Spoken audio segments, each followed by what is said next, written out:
Little mouse, owl house, frilly blouse, boop. The Owl House has quickly become my favorite show after premiering in January of 2020. I can still remember when Disney released the posters for Amphibia and the Owl House in mid-2019. Now, back in the day we only had these two key art images, and I thought both of these shows looked pretty interesting only based off of that. But the Owl House poster especially piqued my interest. With its gritty, dark style, I remember being in love with King's design especially. While Amphibia premiered in summer of the same year, the world had to wait a little longer for the release of its sister show. Of course I tuned into the first episode, and I found it pretty entertaining and funny. I was interested in how the plot would develop, and I couldn't wait to learn more about the show's characters and world. I would consider myself a casual viewer at that time. I would try to tune into new episodes whenever they aired, but sometimes I missed a few and watched them several weeks later. Clearly, this cool little cartoon about a human learning to be a witch wouldn't develop into an all-consuming obsession of mine, right? Right? I would say I came for the plot, stayed for the gay, but the plot is also on fire too, damn! So, grab onto your batatas, and let's dive into the wonderful and weird world of the Boiling Isles. Hey, you okay? Yeah, just lately I haven't been able to think straight. For me, things really started escalating when the show hinted at a developing LGBTQ+ story with its main characters. Now, shipping has always been a big deal in any fandom, and with the recent explosion of representation in media, canon queer love stories weren't limited to fanfics and fanart anymore. It goes without saying that Steven Universe really revolutionized LGBTQ+ representation in animation. Now, there were of course others that tried to do similar things before, but as you really push the boundaries of what could be shown on TV regarding queer representation. Being a fan of SU, I couldn't help but notice similar rainbow-colored seeds being planted in the soil of the Owl House. Seems like the fans' gaydars were going off as well, especially when it came to the character of Amity Blight. But this was Disney we were talking about. They have been notorious for chickening out of having explicit LGBTQ+ representation in their movies and shows for years now in fear of backlash. Needless to say, we were hesitant. The only thing we could do was wait what the show had in store for us in the future. But Amity wasn't the only character that made us think, wait, is she, a friend of Mara? The show's main character and certified cinnamon roll Luz Noceda had fans hoping too. Especially after this line. I've got a new crush, and her name is Education. The developing love story between Luz and Amity became more and more likely to happen, developing into a very cute arc. Especially after Dana Terrace on Reddit confirmed that, yes, Amity was a lesbian and Luz was bi. Fans were ecstatic. A lot of fanart and posts were created depicting the potential romantic love between Amity and Luz. The ship was dubbed Lumity.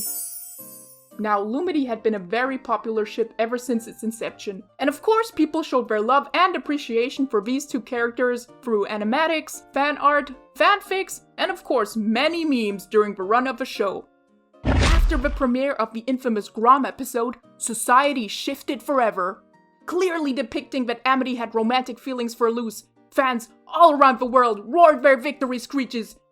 And the creators of the show were happy to finally let the cat out of the bag. Dana even saying she was going to be able to repost a lot more fan art now. Her reply to a tweet by Twitter user Artistic Angel now stands as one of the most defining moments in Owl House fandom history.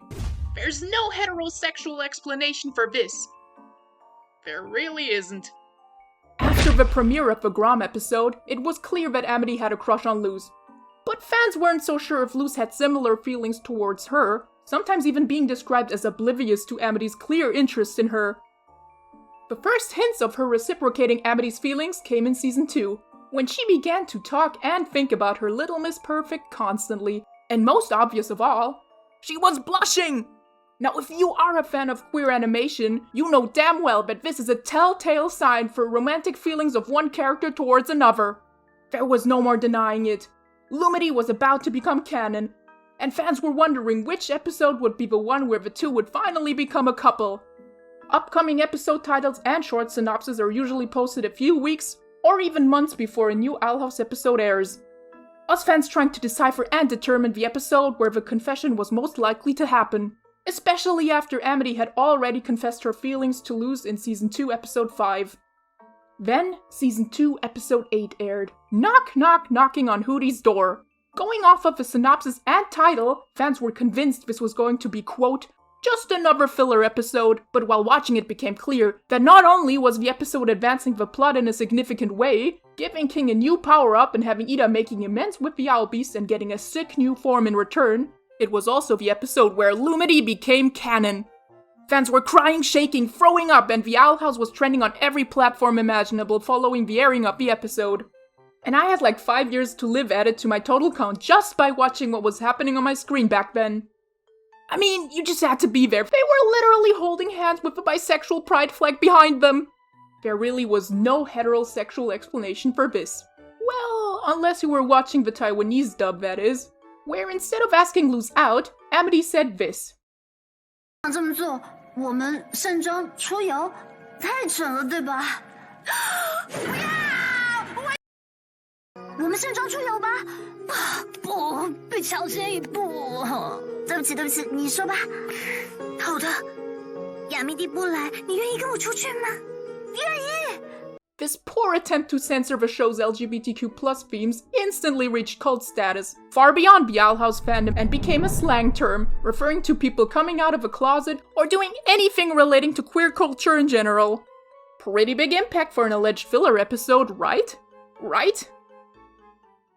It's totally platonic. Little Miss Perfect is a fan song written by Jiraiya Kwame. Originally written as part of an album based on the book turned Netflix show 13 Reasons Why, in order to raise money for charity to help with unaliving prevention. Later, the song was submitted to a contest that highlights up-and-coming musical theater songwriters, where it won, and then was subsequently covered by Taylor Louderman as part of a prize for the 2019 Write Out Loud album, which is what propelled it into the mainstream and larger popularity.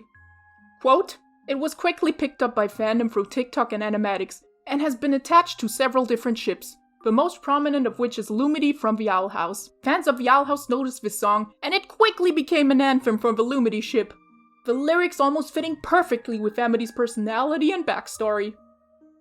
Animatics started to pop up everywhere, and the song quickly became synonymous with the ship. Lyrics to the song still being quoted in any comment section under Owl House related content to this day, especially if it's about Amity. Little Miss Perfect reached such a big popularity that the creator of the original song even wrote a sequel from Lou's point of view, called Ordinary. This in turn sparked many more animatics, fan animations, and fan art. Quote, the song Little Miss Perfect, going from being a fan song about 13 Reasons Why in a contest to becoming the Lumity anthem, is the most fascinating thing for me. Like, in roughly a year's time it went from a song from a relatively small songwriting competition to having a sequel based on an entirely different show. Huh? Anyways, stream Ordinary on YouTube and watch the Owl House, I guess. Now, the people working on the Owl House had taken notice of the song too. In a now deleted tweet, Dana Terrace posted a clip in which Alex Hirsch, the voice of Hooty and King, sings My Little Pony, what? In which Alex Hirsch, the voice of Hooty and King, sings Little Miss Perfect in character, giving a truly godly performance. This is my favorite song! Here I go! Straight hair, straight A, straightforward, straight path. I don't cut corners. I make a point to be on time. Hooty, hooty, hoot, hoot! I was adopted when I was 2, and then I became an owl too. Sometimes I ask myself what I would do to get as far as I've gotten. That would be absurd behavior for Little Miss Perfect. In 2022, Jiraiya Kwame announced that he'll be turning Little Miss Perfect into a full musical. Now, the songs have been out for a while, and they've been in my playlist ever since. I'm actually a fan of Mariah Rose Faith, and was pretty excited when I heard that she would be playing the main character. Make sure to give them a listen after this video if you are into this kind of music. 5 feet apart cause they're not gay. In early August of 2021, the official Disney Channel YouTube released a clip of a scene where Luz and Amity were asking each other out. The video was initially titled Luzity, but it was later changed to Lumity after people complained, showing once more that Disney did not care about the show. However, Disney even poked fun at the mistake in the description of a Lumity-centered Chibi Tiny Tales episode uploaded in September of the same year. Luzity, we mean Lumity, go on a date. When Luz and Amity try to have a sweet date in the Boiling Isles, some pesky demons keep killing the vibe. I remember a similar thing happening in an earlier video uploaded by the Disney Channel. It was a Season 1 Lumity compilation, the description reading, "Friendship is a simple thing, and yet complicated." Now, one could say that they were simply trolling, but the compilation included many scenes clearly showing Amity experiencing gay panic. I don't know about that. Oh, and also when they finally kissed for the first time, it was like the cutest thing ever. Everybody was so excited when it finally happened. When the animation suddenly switched to this smoother style, I knew things were about to get serious. It's time for an intermission! Woo! For this part of the video, I decided to go over some bootleg Owl House stickers I bought a few years ago from AliExpress, I think. I'm just gonna go over my highlights. Now, if you look at these stickers, you can see when the guy selling them googled the pictures for the stickers. Must have been the time when Season 2A was premiering. Okay, let me show you some of my favorite ones. Most of them are just screenshots from the show or stolen fan art. Let's see. I don't know, like, I believe this one is just Dana art. That's just fan art from Skyblob. A really cool artist. I love their style so much. I believe I have the original right here. Yeah. Maybe don't do this. This one is definitely much higher quality. Just buy this one. Just buy Skyblob stuff. Just buy from the original artists. Another highlight of this pack is definitely whitewashed Luz. It's pretty good one right there. This is just the poster from Season 2. Yeah, you should not buy this knockoff crap. Just buy from the original artists and don't support whatever this is. I know I did it, but I still buy a lot of stuff from original releases and from artists. This was just because I thought it was really funny. And also, how could I forget lesbian pose Amity? Anyways, let's continue with the video.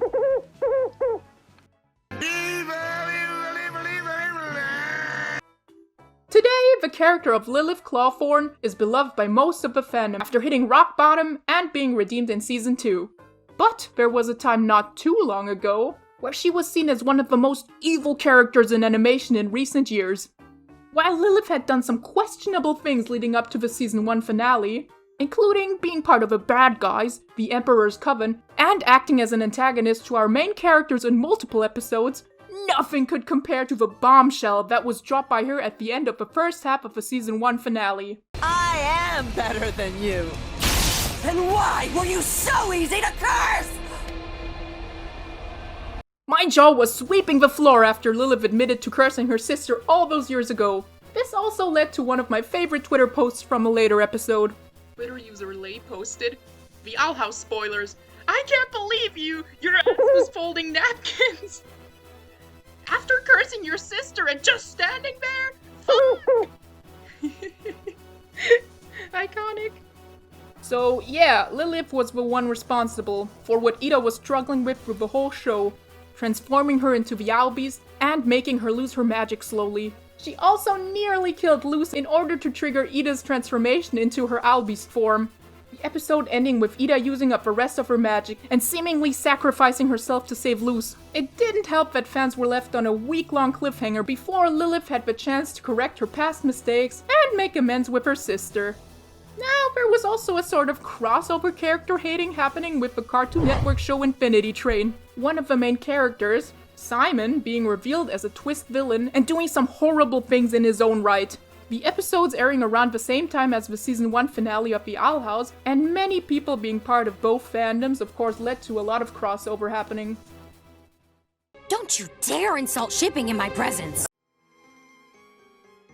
Quote, Hooty-Duolingo is the friendship between Hooty and Duo from the Owl House and Duolingo fandoms.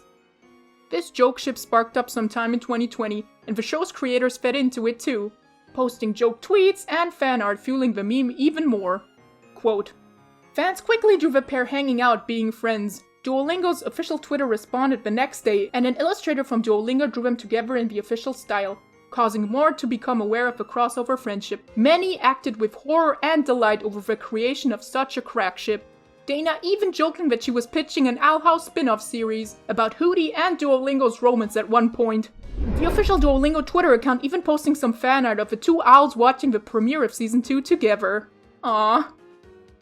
She stated that, quote, Hooty and Duo only watch cartoons after they finish their Spanish lessons.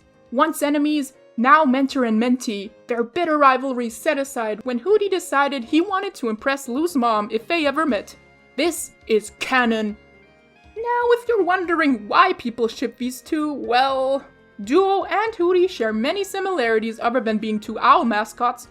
They both have this unhinged, threatening dark side, making them a perfect match for one another. In a recent Season 3 episode, there was even an obvious homage to the meme, and I was really happy to spot this one while watching. Hola, Camila. We're learning Spanish from the Scary Owl app. Hoot hoot, practice every day. Or I'll appear in your nightmares. Haircut. After the identity of the Golden Guard was revealed to be that of a scrawny little scrimbo named Hunter, "This is my son, he has every disease!"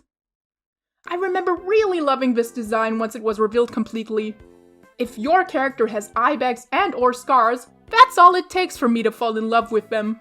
But I wasn't the only one who liked Hunter, as the fandom immediately started to feel sympathy for this little creature who tried to act tough. This is when something happened that would divide Hunter fans and cause a huge debate within the Owl House community. The poster for Season 3 Episode 1 was released. And while it gave all of the characters a makeover, implicating that time had passed since the Season 2 finale, one character's redesign hit extra hard. Hunter had a new haircut. Now this on its own wasn't unusual, as several characters were given a new hairstyle in the past, but the difference was, something really important had been taken from Hunter. His hair noodle! This detail of his design had been a part of him from his very first appearance up to the finale of the second season. Needless to say, memorials were held, and people said their goodbyes to the elusive strand of hair. While some fans, including myself, even liked the new hair, was Hunter even the same without it? But then he got possessed by his uncle and it magically grew back immediately. We got the hair noodle back in exchange for Flapjack's life. Was it really worth it, you maniacs? Huh? Just another cautionary tale that taught us to be careful what we wish for. I also want to point out this Twitter thread made by Jaspers. I found it while doing research for the infamous hair noodle debacle, and I just wanted to go through this with you guys. It's the life cycle of a hair noodle. Here we go. Starting with happy, healthy noodle, going to dirty, sickly noodle, followed by anxious noodle. Long didn't do it for you. Help, he's cutting me off, please! Help, I'm in so much pain, make it stop, make it stop! Then we get to the tiny little fella arc I talked about. And this is where we are now. Depressed noodle. Sorry. No need to apologize, Jasper. This was awesome. I've connected the two dots. You didn't connect shit, but I've connected them. The Collector was first teased in the Be Gay Do Witchcraft charity stream hosted by Dana Terrace, where she drew half of the face of a character that was yet to be revealed in the show, after their silhouette had already been shown during Eda's flashback in Knock Knock Knockin' on Hooty's Door. You see how everything ties back into this episode? They were then properly introduced in the episode Hollow Mind. Given the mystery surrounding the character, it was only natural for fans to come up with theories around this iPad-wielding, Roblox-playing, tantrum-throwing, all-powerful kid. An early theory was that the Collector was to possess Luz at some time during the run of the show. I remember when this theory first gained traction and people began posting all sorts of cool fan art online. I may or may not even drew my own.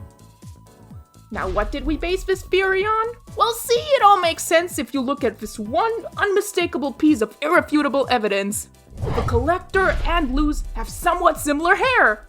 What? You're still not convinced? Well, what about this screenshot from the show? Doesn't it just look identical to this picture? No, but in all seriousness, it was a pretty cool theory at the time, and there were some other things that could have hinted at the possibility of a connection between the Collector and Luz. She's been shown to manifest in reflections in past episodes, while the Collector moved through shadows. Both are byproducts of light, which is also the meaning of our main character's name, Luz. There were other little clues too, and although the theory turned out to be wrong, we still got a pretty cool arc with the Collector in later episodes. It's hideous. Oh, you'll fit right in.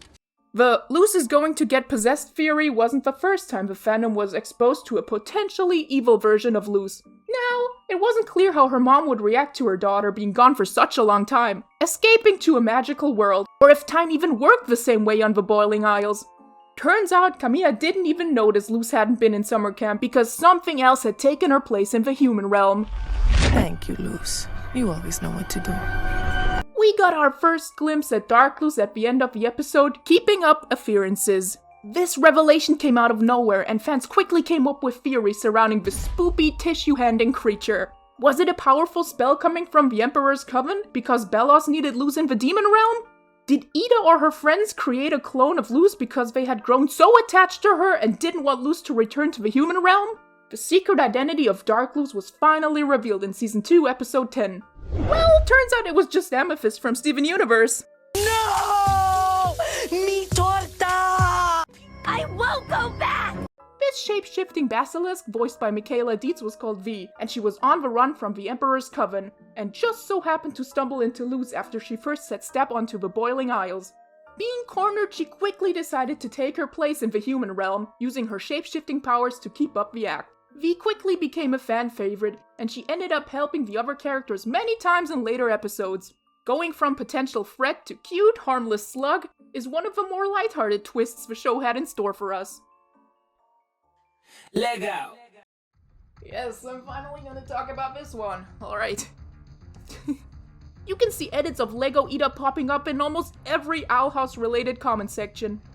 The image's origin goes back to a post by Twitter user AmbaC that poked fun at a scene from Season 1, in which Luz's hands are simplified to the point of making them resemble the hands of Lego figures. The image spread from there, spawning countless iterations, edits, and fan art over time.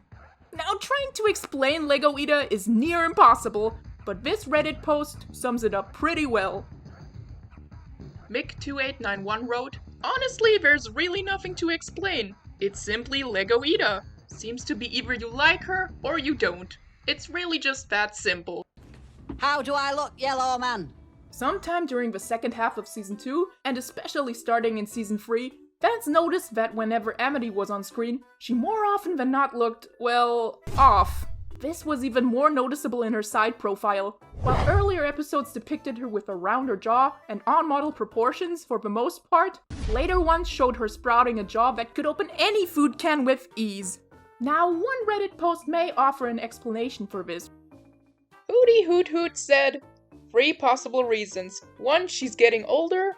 2, this episode was made by a new animation crew, so maybe they just changed it. 3, both. And then somebody replied, or number 4, she's just a Chad. I think we can all agree that number 4 is the most likely scenario. This would make sense, as the storyboard showed Amity's face to be normal. Now, I don't want anybody bashing on the artists and studios that worked on the show. Creating an animated show or movie usually comes with a lot of budget and time constraints, and this can lead to characters looking off-model occasionally, or some shots being a little stiff. The Owl House still has plenty of beautifully animated moments that far outweigh the handful of off-model frames. Also, I'm 100% convinced the team is going to go all out with crazy smooth animation shots in the finale as well. Do you have TikTok on your phone? I have to make a confession. I did not get this meme when it became popular a few months ago, and at this point I was too afraid to ask. Luckily, Google exists, and it turns out calling the collector Enzo Gabriel sprung up as a meme in the Latin American Owl House community. Apparently, it's a slang term referring to energetic, spoiled children used in Brazil. So basically iPad kids that are being hushed by their parents by shoving a screen into their face, hoping they shut up for a while. This of course fits the collector perfectly, as they also appear as a somewhat spoiled, impatient kid in the show. I mean, he clearly looks like an Enzo Gabriel. Maybe if we had time for 20 more adventures, but we don't. And that's all I have for you guys. Of course I didn't cover every major and or minor event that happened during the show's run. Like, for example, how the show had great representation other than Lumity. Like the characters of Rain and Masha being non-binary, the incredible approach at neurodivergent representation, and also how the show handled mental illness using the owl beast as a metaphor. Also the time when we learned that Eda had been married to Stan from Gravity Falls at some point. Yes, this is canon! Also the many incredible cool live streams that people working on the show made for us, where they would take drawing requests, release screenshots from upcoming episodes, answer questions, tease new characters, and donate money to charity. Of course, there were also many memes I simply didn't have the time to cover. If you know, you know. But I hope I was able to let you guys take a nice little walk down memory lane.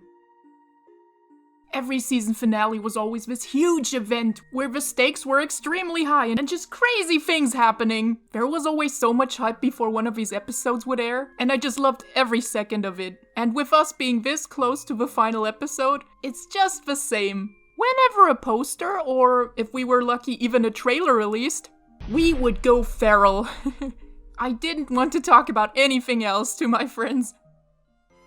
And also, if you notice any mistakes I made while researching this video, make sure to point them out in the comments. I'm sure there are a few things I got wrong. Okay, I'm ready for this episode to end. It has been an honor being part of this community. The show helped me grow not only as an artist, but also as a person, making me discover new things about myself I didn't even know. I don't think I have ever related to a fictional character as much as I do to Luz. She's just like me, for real! I also had the honor of introducing the Owl House to a few of my friends, making them fall in love with it as well. Having someone to talk about new episodes meant a lot to me, and making up crazy theories and creating fan art together made me really happy. I was able to bond over the show with strangers, and even had people who don't usually watch cartoons saying they enjoyed the show. This is all thanks to the amazing characters, world building, and writing the Owl House has to offer. I freaking adore this show! And while it's going to be very sad to see it end, I can maybe get a little solace in the fact that I know it will always have a special place in people's hearts, including my own, having had an impact on many lives, and maybe even helping a few folks through tough times. I know it did for me.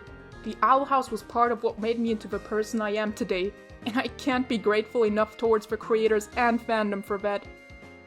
And with that, I want to say thank you to the Owl House. Thanks for watching.